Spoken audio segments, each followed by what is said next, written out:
सुरजीत जी। राधे राधे महाराज जी।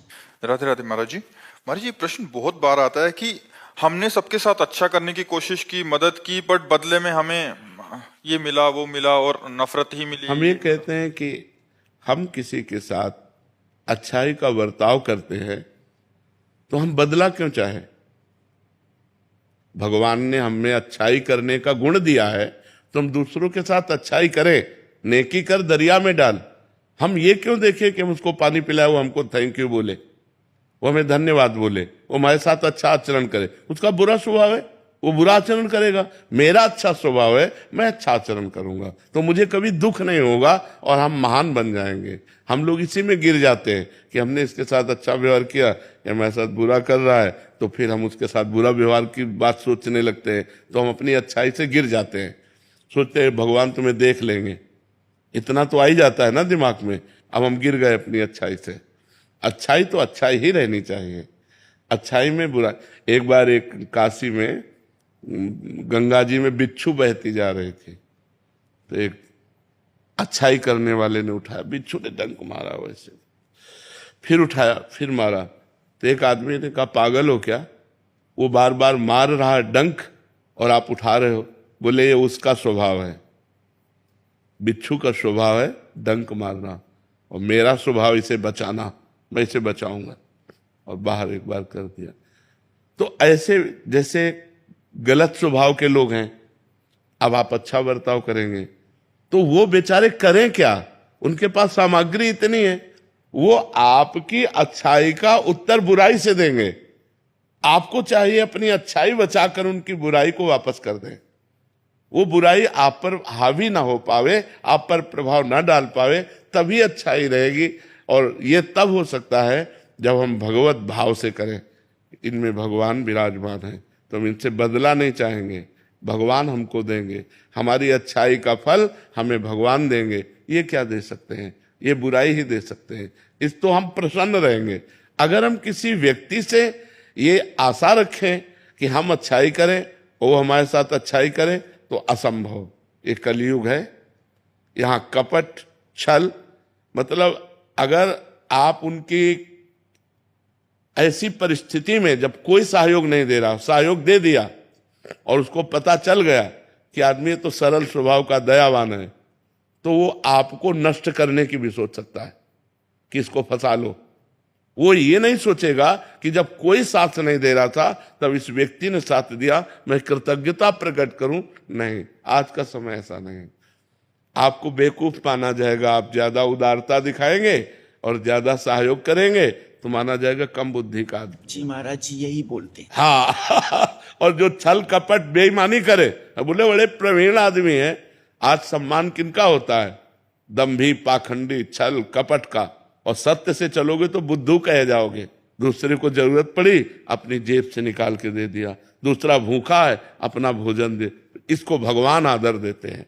तो हम जब जिसको भगवान आदर देते हैं उसका कोई अनादर नहीं कर सकता, वो आगे चलकर प्रकाशित हो जाएगा। इसलिए आप भगवान से जुड़ो, इंसान की सेवा करो भगवत भाव से, बदले में उससे मत चाहो, तो आपकी अच्छाई आपको भगवान तक पहुंचा देगी। महाराज जी, हम क्या चाहते हैं कि अभी हमने अच्छा किया तो अच्छे का परिणाम तत्काल अच्छा मिले, बट महाराज जी ये तो पक्का है ना कि बाद में मिलेगा हमें? पक्का 1000% पक्का मिलेगा। जब बुरे कर्म का फल मिलता है तो अच्छाई का फल क्यों नहीं मिलेगा? नहीं मिले। महाराज जी, उसका रूप क्या होगा? वो इससे अच्छा होगा। जैसे हमने इनको संकट विपत्ति में सहयोग किया, तो हमारे जीवन में संकट विपत्ति जब कभी आएगी तो उस समय भगवान सहयोग करेंगे। और सबसे बड़ी बात होती है, भगवान प्रसन्न हो जाते हैं। और जिस पर भगवान प्रसन्न हो जाते हैं उस पर सुर नर मुनि सब प्रसन्न हो जाते हैं। फिर उसका मंगल ही मंगल होता है, वो कभी समस्याओं में नहीं फंस सकता।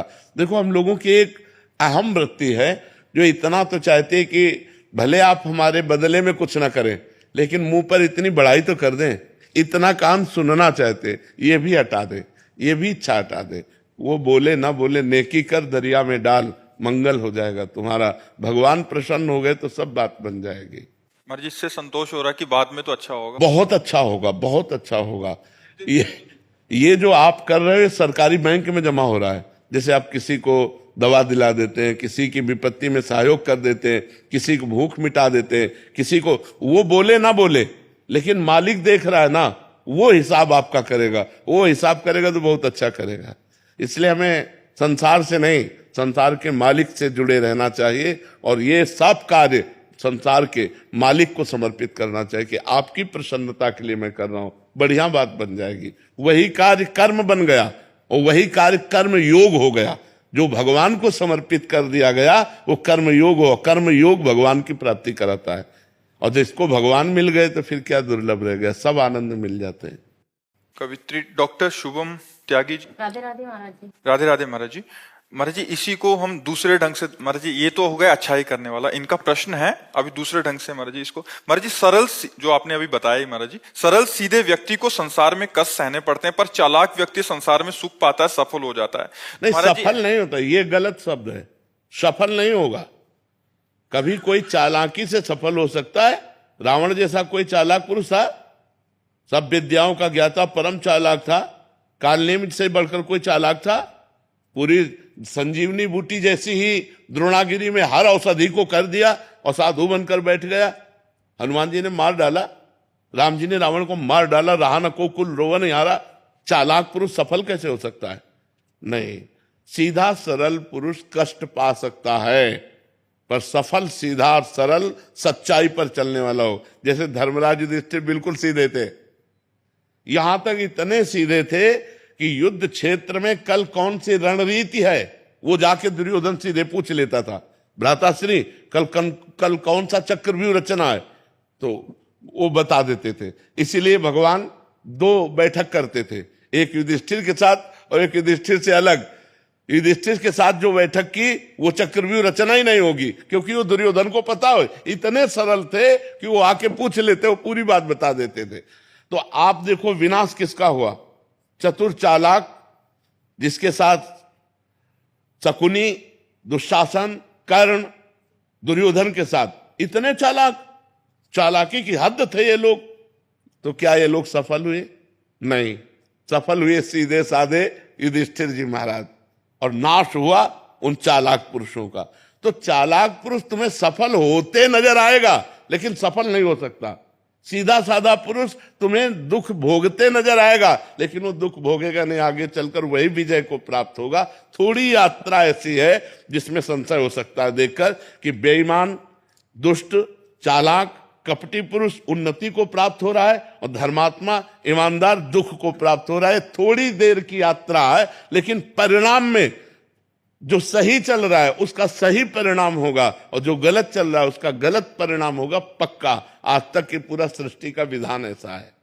जी जी महाराज जी, लेकिन ट्रांसफर पोस्टिंग में कई बार चालाक लोग अच्छी जगह ले जाते हैं और सीधे सरल लोगों के ट्रांसफर कहीं भी नहीं ऐसा। वो देखो दुर्योधन राजा बना कि नहीं बना? दुर्योधन राजा कुछ दिन के लिए बना कि नहीं बना? लेकिन 100 भाई मारे गए। असली में राजा हस्तिनापुर के महाराज युधिष्ठिर ही बने।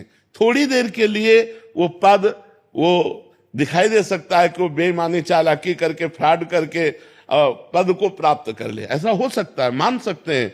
उसका पुण्य उसको साथ दे सकता है, लेकिन परिणाम, जो जीवन का परिणाम है वो ये पद नहीं है। मरोगे तो तुम्हारे साथ पद नहीं जाएगा, तुम्हारे साथ रुपया नहीं जाएगा, तुम्हारी अच्छाई जाएगी, तुम्हारे सत्कर्म जाएंगे।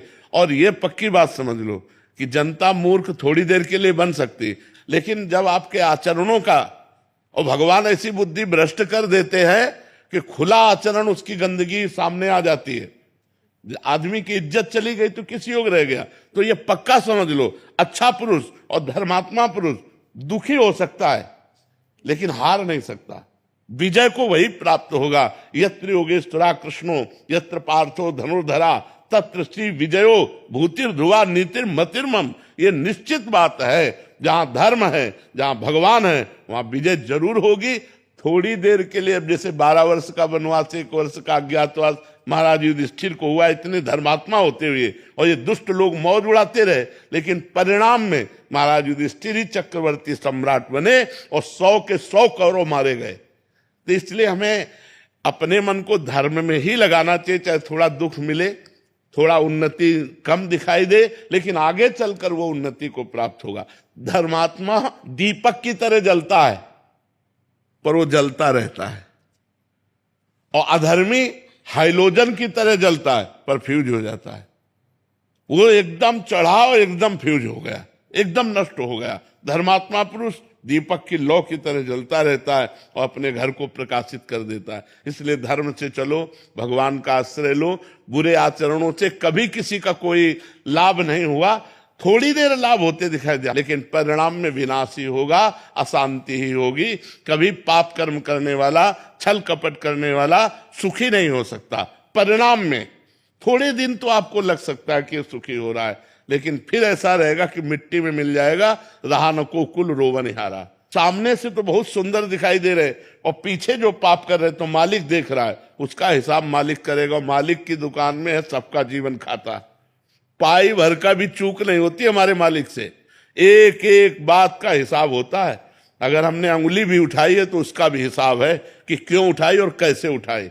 परमात्मा सबको देख रहा है, इसलिए ये मत दे जानो कि कोई देख नहीं रहा है, हम अच्छाई कर रहे हैं, हमें बुराई पर बुराई मिलती चली जा रही, कोई हमारे देख नहीं, परमात्मा देख रहा है। और जो एक है कि मैं छल कपट बुराई से बढ़ रहा हूं तो देख लेना तुम नष्ट हो जाओगे। जैसे किसी को दो आदमी हाथ और पैर पकड़कर ऊपर 7वें खंड में ले जा रहे हो, वो सोचे मैं बड़ी मौज से जा रहा हूं, मौज से ले जा रहे हो, ऊपर से पटकने के लिए ले जाया जा रहा है। ऐसे पापी आदमी यदि बढ़ोतरी को जा रहा है तो समझो उसका नाश होने वाला है, और धर्मात्मा पुरुष दुख मिल रहा है तो समझो अब ये ऊंचाई पर चढ़ेगा। तो आज तक जो हमारा इतिहास साक्षी है, जिसमें महापुरुष गए हैं, वो मार्ग सत्य है, वो अच्छाई है, वो परोपकार है। अगर इसमें चलेंगे तो हम महापुरुषों की गति को प्राप्त होंगे। अंतिम गति हमारी सुधर जाए, यही मनुष्य जीवन का लाभ है।